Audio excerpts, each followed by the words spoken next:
Well, first off, I don't want to sound boring and give you like coach speak, but I'm sure everyone goes into a draft when it's all done. They say, well, we got all the players we wanted.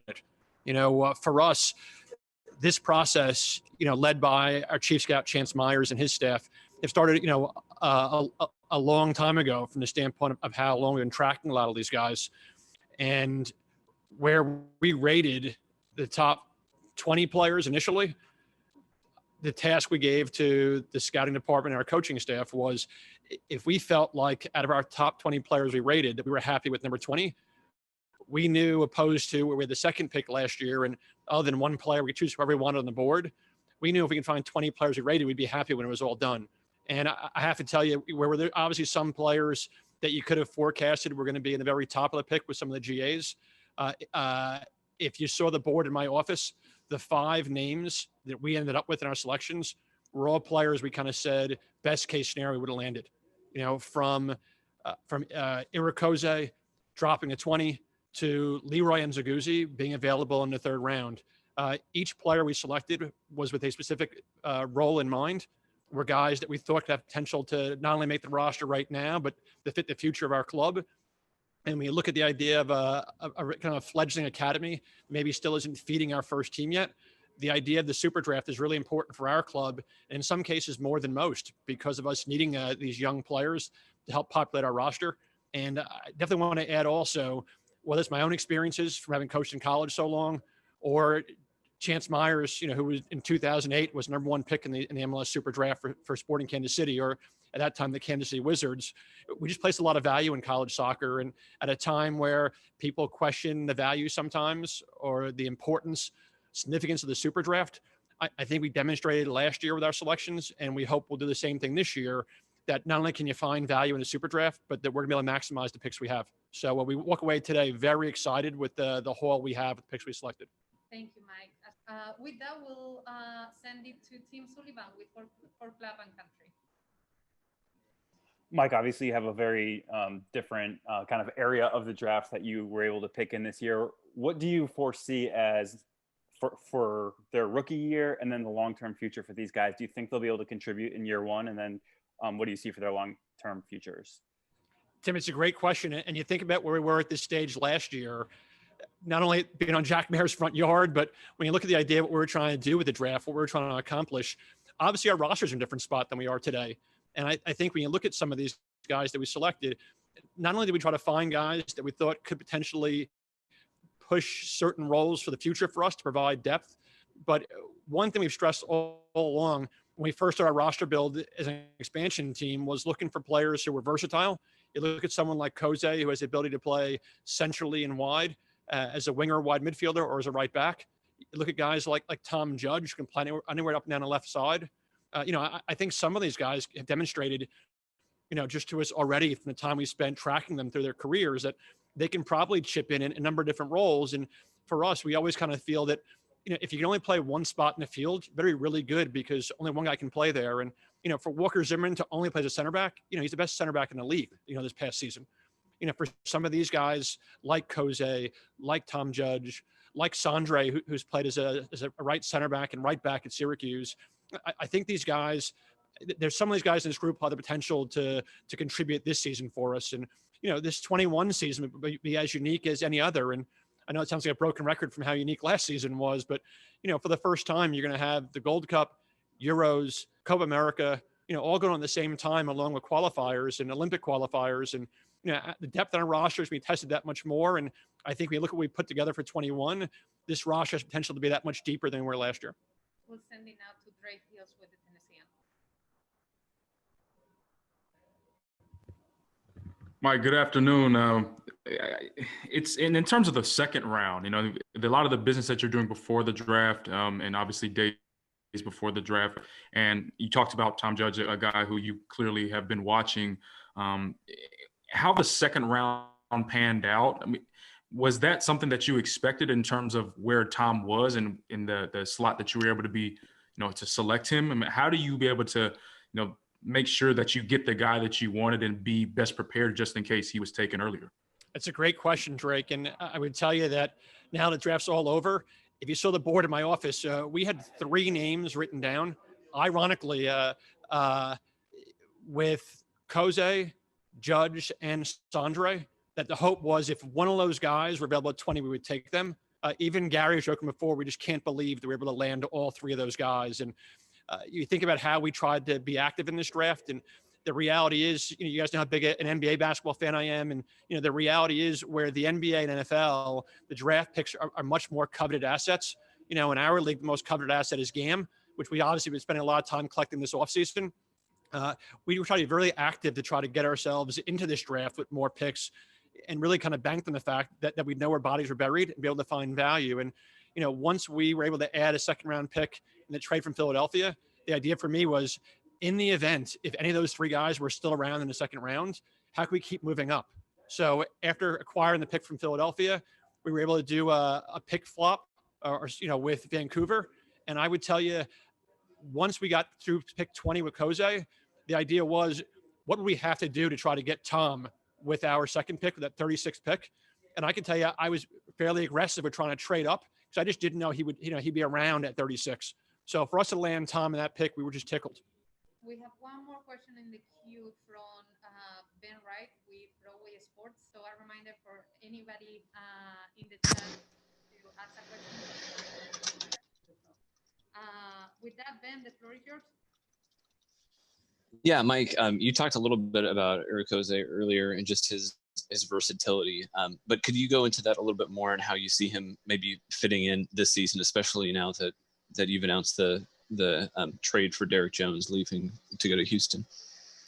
Ben, it's you in some ways you helped answer the question before I had a chance to. The hope for us was, by trading Derek, if we were fortunate enough to land Jose, there'd be an opportunity for him to contribute in midfield. The reality is that where he played a key role for Virginia last year in the middle of the park, behind Daryl Dike and with Joe Bell to advance to a national final, he also spent most of the fall playing as a wing back in a 3-4-3.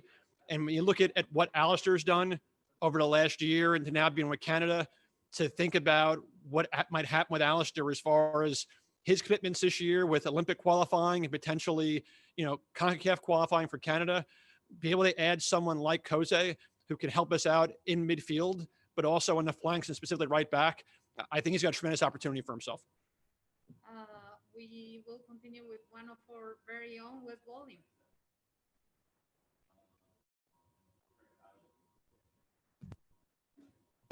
Sorry, technical difficulties. Hey, Mike, congrats on the draft. This year, obviously, scouting was a lot different. I know a lot of ACC names went pretty early. They played. Saunders is a guy that played against NSC in the U.S. Open Cup in 19. And Nzeguzze, I believe, was in your academy at Sporting Kansas City. To what degree did that in-person past, that familiarity, help you in the draft in a year when scouting was considerably different in a lot of ways?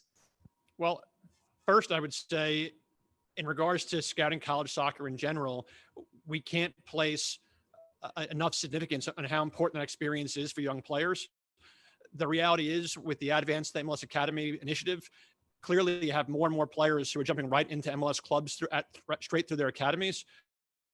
But the reality is some players just need more time. And, in the case of Leroy, yes, I obviously have a relationship for having watched him play for a long time. And not only was in our youth academy in Kansas City when I was there, but, we also signed him to an academy contract with the Swope Park Rangers in USL.